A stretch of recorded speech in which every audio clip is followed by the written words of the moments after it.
E aí, pessoal, como prometido, tá aqui, tô com a Alessandra, que é da Garra Feminista, uma coletiva de Belo Horizonte, ao contrário do que eu já falei várias vezes aqui. Eu sempre falo para vocês que é do Rio, mas não é, a Garra é de Belo Horizonte. É, eu anotei as dúvidas que vocês mandaram, quem acompanha aí no Instagram, eu normalmente abro uma enquete para vocês mandarem as suas perguntas para a coletiva, mas como as perguntas de vocês já eram o que eu ia perguntar de qualquer forma, porque também são as minhas dúvidas, acho que a gente está alinhado, ok? Então, a Alessandra está aqui, vou pedir para ela se apresentar, ela é uma membro da Garra. Alessandra, toma as frentes. Oi, gente, eu sou a Alessandra, eu sou advogada e estudante de medicina veterinária. Eu sou membro fundadora da Garra, tô lá desde o início. E acho que é isso. Massa. Alessandra, a Garra tem um tempão, não é? Uma das coletivas mais antigas do A Brasil, Garra é de certo? Vocês têm quantos 2014. anos? A Garra é de 2014. 2014. E como é que surgiu a Garra? Então, ela surgiu de um anseio, na verdade, de uma exclusão de mulheres, assim. A Fabiola e a Ariane, a Ariane não mais faz parte da Garra, mas a Fabiola sim. Fabiola e a Ariane sofreram um processo de exclusão dos movimentos sociais por se posicionarem contra uma pessoa que se dizia trans na época, que as acusavam de transfobia simplesmente por não concordarem com elas. Uma pessoa que, inclusive, estava sendo lesbofóbica e racista. E aí, a partir disso, elas começaram a estudar a teoria feminista radical. Já que a gente está sendo acusada disso, vamos estudar isso. Eu, por outro lado, comecei a ver a situação a partir de enxergar a fogueira pública que estava sendo feita da Ariane e ser cobrada o posicionamento de criticar. Eu não conhecia a Ariane, na época eu estudava em Ouro Preto, e eu estava sendo cobrada por várias pessoas para criticar a Ariane, para xingar a Ariane e tudo mais. E eu falei que não concordava com a fogueira pública de mulher. E aí me surgiu o interesse por estudar um pouco de feminismo radical e ver, peraí, o que essas mulheres estão falando? E foi a partir daí que eu comecei a estudar, elas começaram a estudar, e outras mulheres excluídas também foram seguir o caminho dos estudos, e aí a gente se encontrou pela internet e começamos a atuar enquanto coletivo. Massa. É incrível. A exclusão sempre traz muita gente para o lado do radical. Mas então vocês surgiram primeiro como um grupo de estudos ou já foi a intenção, o contato já foi para criar a coletiva em si? Vocês já tinham em mente o que é que vocês queriam fazer como coletiva, por exemplo? A gente começou com algumas ações esporádicas, como, por exemplo, a gente teve uma ação na Marcha das Vadias antes mesmo de ser o coletivo, falando por um mundo onde nenhuma mulher seja chamada de vadia. A gente levou essa faixa.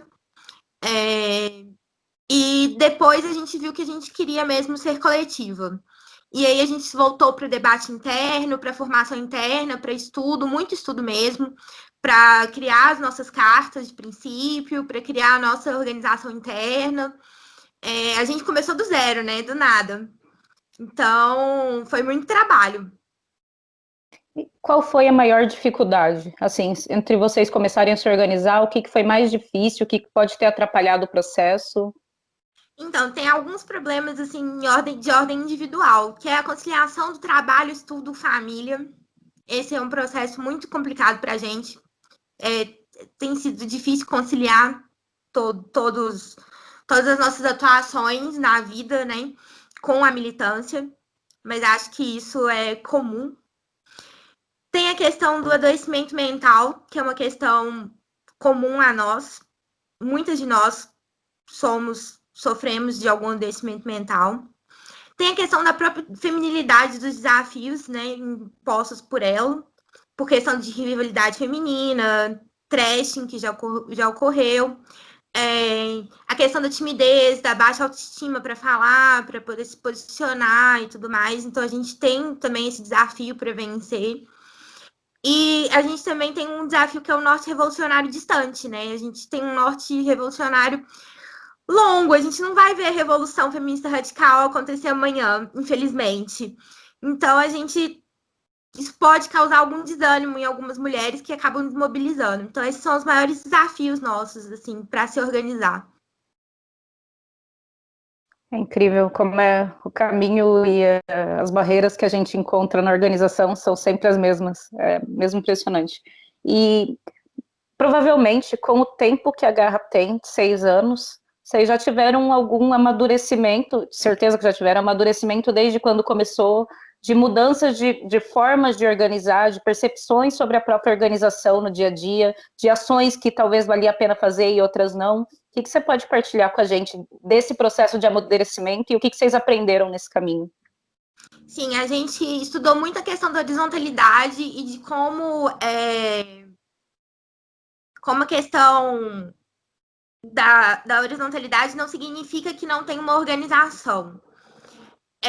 Porque muitos confundem horizontalidade com não ter regras, com não ter nenhum tipo de regra, enfim, de ser uma bagunça. Mas não é. Na verdade, tem as regras direitinho, tem tudo para se seguir. E a gente teve essa dificuldade no início por desentendimento de algumas membros na época de horizontalidade enquanto organização, enquanto uma forma de organização. A gente mudou muita coisa de forma de organização. A gente, inclusive, organiza-se hoje como círculos concêntricos, né? A gente vai estar buscando, inclusive, retomar, criar novos círculos, que é uma formação criada por Bakunin, que tem um núcleo e tem os ciclos paralelos, que vai de acordo com a disponibilidade da militante, de interesse e tudo mais. Mas a gente criou um estatuto, a gente tem com regrinhas bonitinhas para ser seguidas. A gente tem uma formação interna muito importante, não basta chegar e falar, sou feminista radical, quero entrar na garra. A gente tem formação interna, tem que ter lido os textos base, tem que passar por uma série de questionamentos para saber se realmente leu os textos, para saber se realmente concorda, para discutir, às vezes a pessoa não concorda, mas traz um ponto que a gente não tinha pensado e que realmente era muito relevante, por exemplo. Não é concordar com tudo que a gente fala, mas é seguir a mesma linha de debate e de união nossa mesmo, sabe? Tenho muitas perguntas aqui em mente, porque organização a gente, né, como eu disse, rola esse amadurecimento político não só de cada uma das membros, mas das membros convivendo em coletivo, né, e do que a sua percepção sobre o que o coletivo pode fazer, como o coletivo deve atuar, quais são os nossos limites, também muda muito com o tempo. Por exemplo, em termos de recrutamento ou recebimento de novas membras, como é que a Garra atua? Isso mudou? Vocês costumavam receber mais pessoas e agora recebem menos? Eu vi que você falou, né? Tem que passar por um processo, tem que ter lido os textos, tem que ter os questionamentos. Isso vem de uma necessidade, por exemplo, vocês durante um tempo abriram para qualquer pessoa e depois houve um desalinhamento do coletivo? Teve uma época que era mais por proximidade. Aquela pessoa se diz feminista radical e é próxima a mim, então ela é aceita ao grupo. E isso deu muito errado. Deu muito errado. Então a gente viu que era importante sim ter o embasamento teórico. Então, principalmente com o advento do nosso grupo de estudos, a gente consegue formar mulheres no feminismo radical e chamá-las para dentro da garra. Então, acabou sendo uma forma de fazer o convite mesmo, e com a formação. Certo, então a formação já é uma forma de preparação, você está falando de formação externa, certo? Formação externa. A formação externa, então, já é uma das linhas de atuação do coletivo, no sentido de, provavelmente, não só de disseminação da teoria, mas de alavancar a consciência de mulheres, não é? Quais Sim, seriam com as certeza. outras? De que outras formas a Garra atua? A gente tem uma agenda anual, a gente atua no 8 de março, construindo. A gente atua com um grupo de estudos, que é esse que eu falei, que inclusive eu até anotei todos os temas que a gente trabalha, porque eu acho legal falar, que é Histórias e Concepção do Feminismo Radical, Discussão Sexual do Trabalho e Origens do Patriarcado, Anarquismo, Marxismo e Feminismo Radical, Heterossexualidade Compulsória e Lesbianismo Político, Separatismo e Lesbofeminismo, prostituição e pornografia, o pessoal é político, feminismo e ciências, críticas ao queer, feminismo cisgênero e no plataforma. Então, a gente trabalha 10 meses com as mulheres. São 10 meses de constante estudo, sabe? Então, é muito importante, é uma formação mesmo que a gente faz. A gente está no 3º ano do grupo de estudos, a gente tem uma média de 15 mulheres por ano. Então, é realmente um trabalho muito valoroso para nós. A gente atua na caminhada das lésbicas e bissexuais de Belo Horizonte, na construção do ato. A gente acha muito importante, para a gente realmente, o amor entre as mulheres muda o mundo, é uma frase nossa que a gente faz questão de carregar. A gente tem agora o clube de leitura, que a gente leu Beleza e Misoginia, da Jeffries, e agora a gente está lendo O Segundo Sexo, da Beauvoir. A gente fez Verão Radical, foi uma ação de formação também, que durou 2 dias, no final de semana. Agora a gente tem que esperar a pandemia passar para fazer de novo. Foi bem legal. E tem o piquenique feminista, que a gente também costuma fazer, que é a nossa ação mais leve, mais descontraída. Sim, é sempre bom ter uma ação assim mais light para chamar pessoas que talvez não estejam ainda prontas para entrar na teoria dura, não é? Sempre convida mais gente. A gente já fez Canecão da Discórdia, que era para uma pessoa fazia o papel, por exemplo, fazia o papel do queer, ou o papel da pessoa defendendo pornografia, e aí a gente fazia debate, discutia no bar.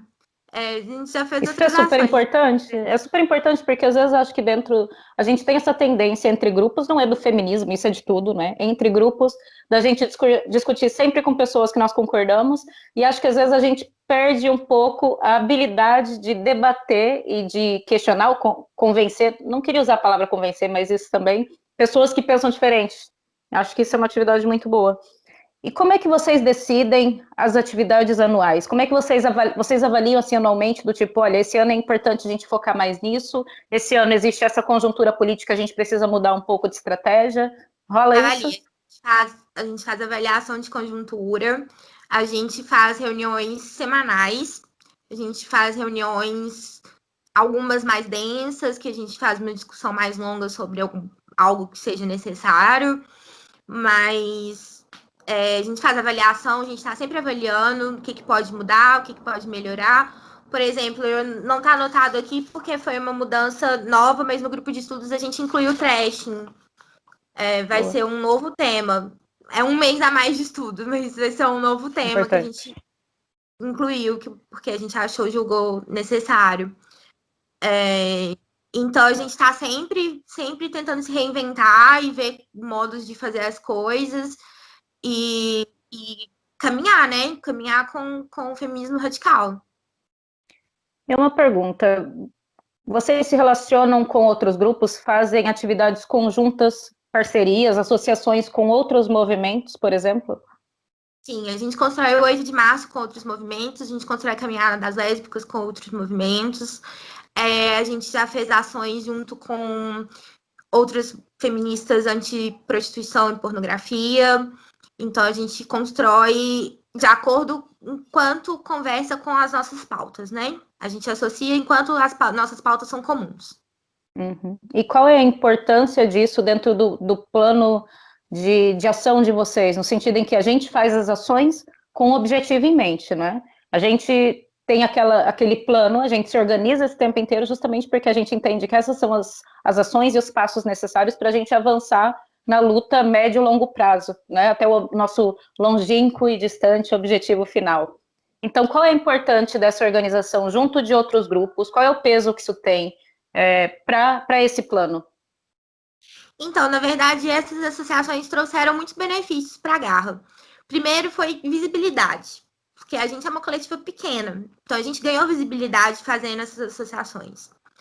Outra é proteção, porque a gente é um grupo muito pequeno, mas muito atacado. Então a gente ganhou muita proteção.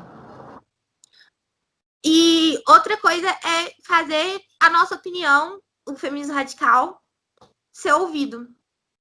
Que normalmente não acontece, né? Normalmente a gente é silenciado o tempo inteiro. E levar a fala levar a nossa fala feminista radical para outras mulheres. É muito importante, porque se a gente não está nos espaços onde outras mulheres estão, a gente não é ouvida.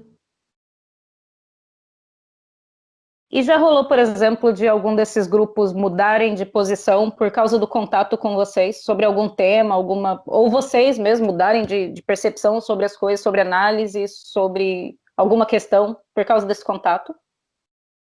A caminhada das lésbicas e bissexuais de Belo Horizonte é um exemplo de como uma construção mudou para vir mais ou menos no nosso caminho, assim. A gente chegou a sofrer muito ataque lá dentro, inclusive com pessoa trans gritando conosco e tudo mais.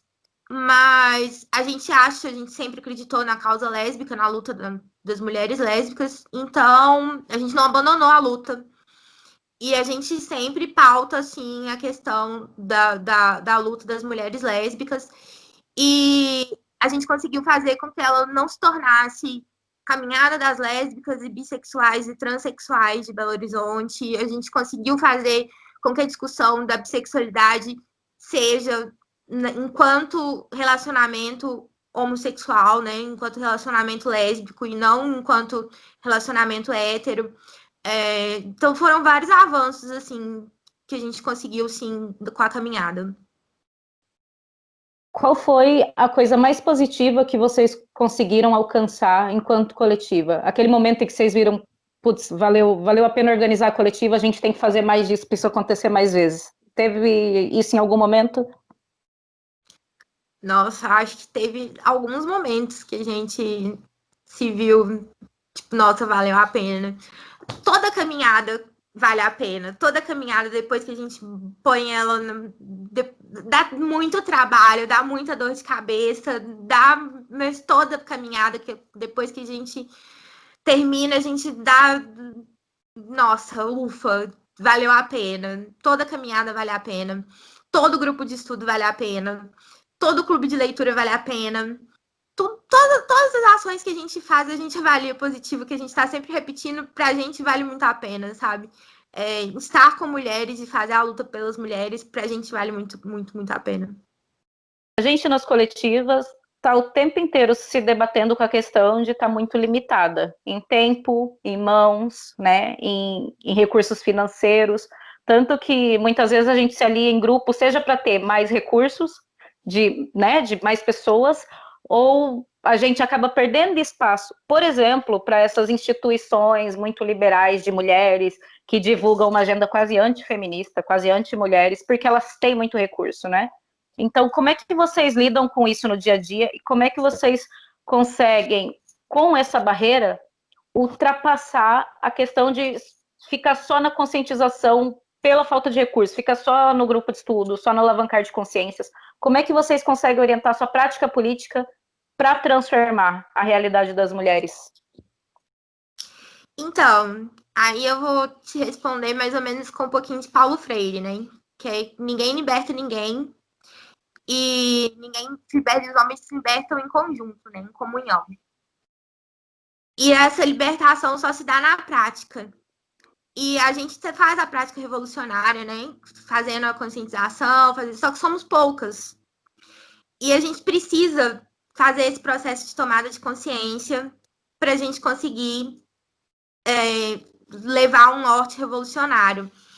Sem a tomada de consciência de outras mulheres, a gente não consegue fazer ações concretas de revolução mesmo, de mudança. A gente tenta, assim, fazer parte de outras organizações, por exemplo, a Women's Declaration, que a gente faz parte, compor compor outras frentes, enfim, mas o norte revolucionário mesmo, a gente só vai alcançar com a tomada de consciência. Então, o mais importante para a gente é formar mulheres. Entendi. Então, vou te fazer uma pergunta que é um desafio para todo mundo responder. Só quero ouvir a sua perspectiva, ok? O que é que diferencia, então, uma ação radical de uma ação de uma coletiva liberal? Porque coletivas de mulheres tem trocentas no Brasil, não é? E como eu falei das instituições, às vezes elas também estão tomando ações e fazendo práticas políticas que são quase contra as mulheres. Por exemplo, as organizações massivas que tiveram sobre a Marcha das Vadias em 2015, que felizmente já estão desistindo da ideia. Um monte de coletiva feminista que está aí basicamente defendendo homens e não mulheres, né? Então, esqueci o que eu estava falando. Pronto. Então, como é que vocês diferenciam uma prática feminista radical de uma prática liberal, de uma prática qualquer reformista, seja o que for? A prática feminista radical, ela é, primeiro, antes de tudo, anticapitalista. Então, a gente já tem que ter essa questão em mente. Ela é anticapitalista, ela é antirracista, ela é antiespecista, ela é revolucionária como um todo. Então, ela é uma prática libertária, ela é uma prática que vai além do que é posto hoje pelo mercado e que é o que a gente vê muito nas ações liberais, né? Então, eu acho que esse é o principal ponto que nos difere dos movimentos liberais, assim. E a questão de que o nosso foco é mulher. Ponto. Não é homem. Uma coisa que eu queria perguntar, já que vocês são uma coletiva, né, já estão aí há tanto tempo, não é fácil, não é nada fácil manter uma coletiva por tanto tempo, sei bem disso. A maioria das coletivas, como a gente falou, né, como elas costumam ser muito curtas em recursos humanos e financeiros, não raramente dissolvem dentro de 3 anos. Quando as mulheres mudam, as mulheres começam a fazer outra coisa, ou simplesmente não sobra mais tempo, ou dissolve em tretas por causa de hostilidade horizontal também, tem isso. E aí a gente encontra a primeira barreira que eu acho que existe hoje no movimento radical no Brasil e se pá no mundo também, não é? Em várias nacionalidades a gente percebe isso, que é como a gente dissolve rápido, como as coletivas dissolvem rápido, são pequenas e são muito regionais, né? Estão muito focadas, limitadas à atuação no local onde estão, por causa dos recursos, de modo geral. A gente não consegue assegurar uma continuidade dessa organização, não consegue transmitir, garantir que essa experiência passe para frente, porque as coletivas estão constantemente se desfazendo. A gente não consegue criar uma espinha dorsal do movimento, né, e unir com outras coletivas. Então, a gente somos aqui vários focos, digamos assim, não queria usar essa palavra, várias estrelinhas isoladas, ascendendo e morrendo no seu próprio espaço, sem conseguir causar um impacto na política, de modo geral, no cenário maior, digamos assim, né? Fazendo só conscientização, como a gente estava falando, que é importante, mas a gente não consegue mudar a política nacional.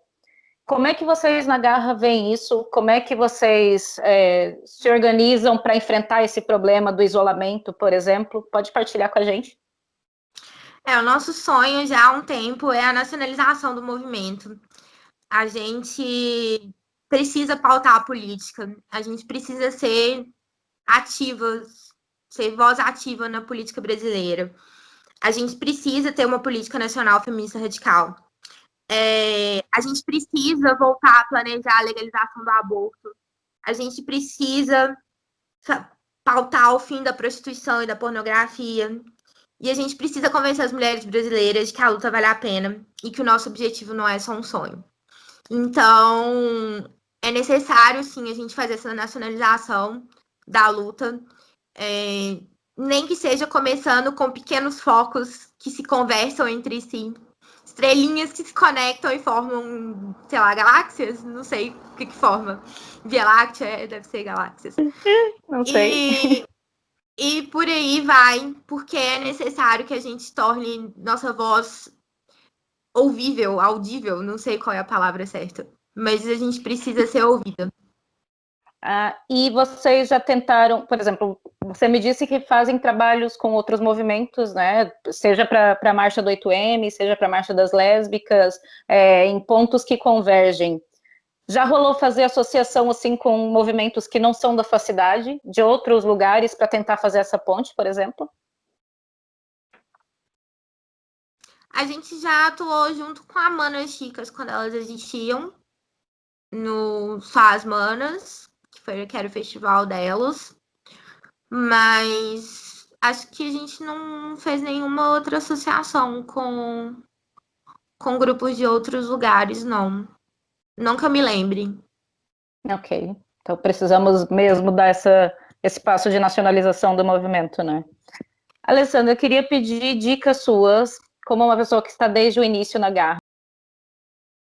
Sabe que uma das perguntas que me mandaram é: a Garra é de BH, não é? Será que elas estão abrindo filial em outras cidades? Porque tem muitas mulheres que se sentem isoladas porque não existem coletivas, mas não, se calhar não pararam para pensar que devem ter outras mulheres que também queriam uma coletiva na cidade delas e estão isoladas porque essa coletiva ainda não foi criada.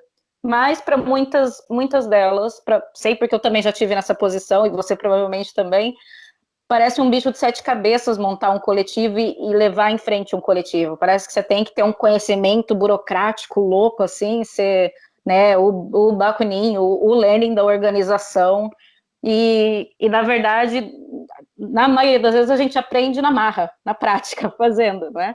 Então, quais seriam suas melhores dicas desse tempo todo de caminhada para partilhar com as mulheres que querem se organizar e não têm onde se organizar? Então, identificar qual é a prioridade regional. Então, você tem que saber o que ali que vai chamar mais atenção, para você saber como que você vai organizar. Você tem que saber qual que é seu ponto forte. Porque não adianta, por exemplo, eu que sou tímida, tentar falar para multidões. Não vai dar certo. Eu vou ter que trabalhar essa parte por uma hora, eu vou chegar e vou falar para multidões. Mas não adianta eu começar com esse passo. Mas eu sou boa escrevendo, por exemplo, então eu posso fazer um panfleto para distribuir. Já é alguma coisa. É muito importante ter organização, ter a organização. Porque, igual a gente falou, ninguém se liberta sozinho. É necessário ter a organização. Então, procure uma amiga, nem que seja uma dupla, um trio. Começa pequenininho, não tem problema.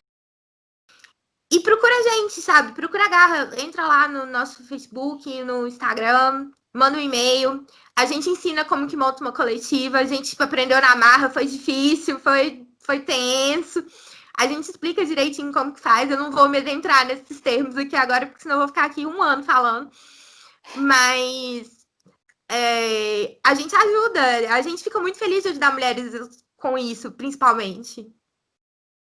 Maravilha. Eu ia perguntar isso agora. Se as mulheres tiverem dúvida, se podem procurar vocês, mas já aberto o convite. Quem não procurar é de besta, viu? Porque tá aí os braços abertos, gente. Pode procurar a gente sempre. Bom, era isso que eu tinha para perguntar. Não tenho mais perguntas. Acho que te perguntei tudo o que todo mundo me mandou e o que eu queria perguntar também. Você quer dar algum recado final? Tem alguma coisa que ficou por falar?